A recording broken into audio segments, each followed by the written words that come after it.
Gospel of Matthew, chapter 9.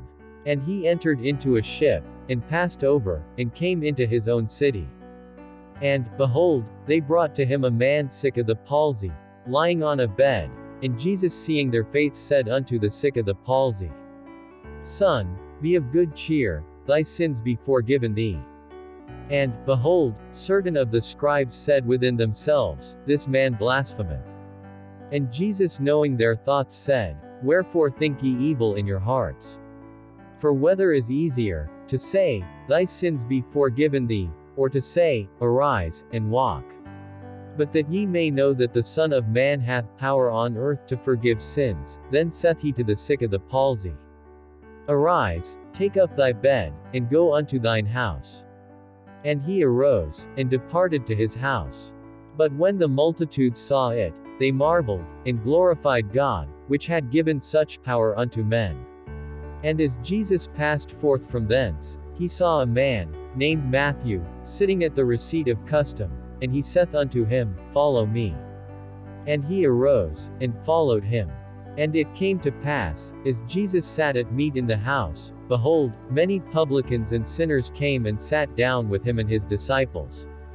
And when the Pharisees saw it, they said unto his disciples, Why eateth your master with publicans and sinners?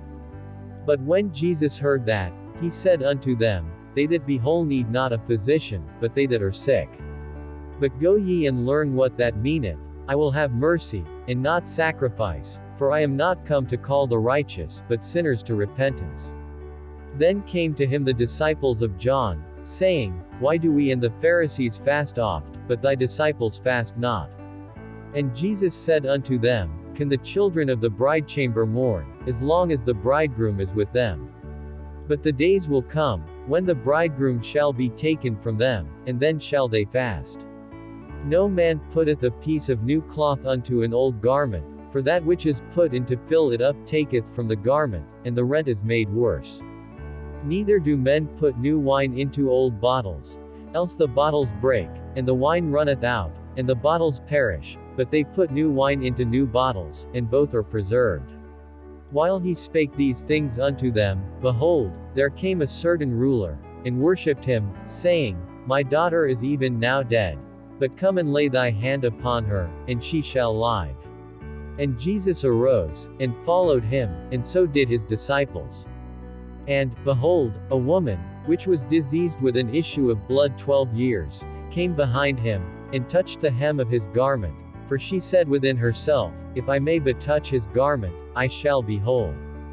But Jesus turned him about, and when he saw her, he said, Daughter, be of good comfort, thy faith hath made thee whole. And the woman was made whole from that hour.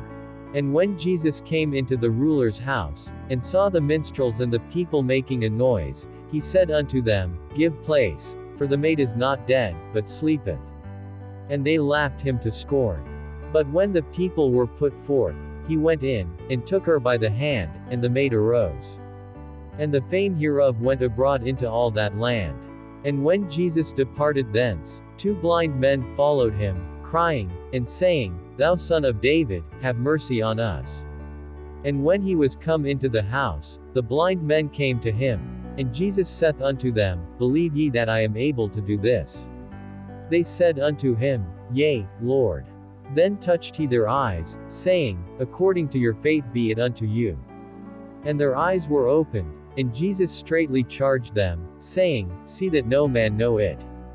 But they, when they were departed, spread abroad his fame in all that country. As they went out, behold, they brought to him a dumb man possessed with a devil. And when the devil was cast out, the dumb spake, and the multitudes marveled, saying, It was never so seen in Israel. But the Pharisees said, He casteth out devils through the prince of the devils. And Jesus went about all the cities and villages, teaching in their synagogues, and preaching the gospel of the kingdom, and healing every sickness and every disease among the people. But when he saw the multitudes, he was moved with compassion on them, because they fainted, and were scattered abroad, as sheep having no shepherd. Then saith he unto his disciples, The harvest truly is plenteous, but the laborers are few. Pray ye therefore the Lord of the harvest, that he will send forth laborers into his harvest.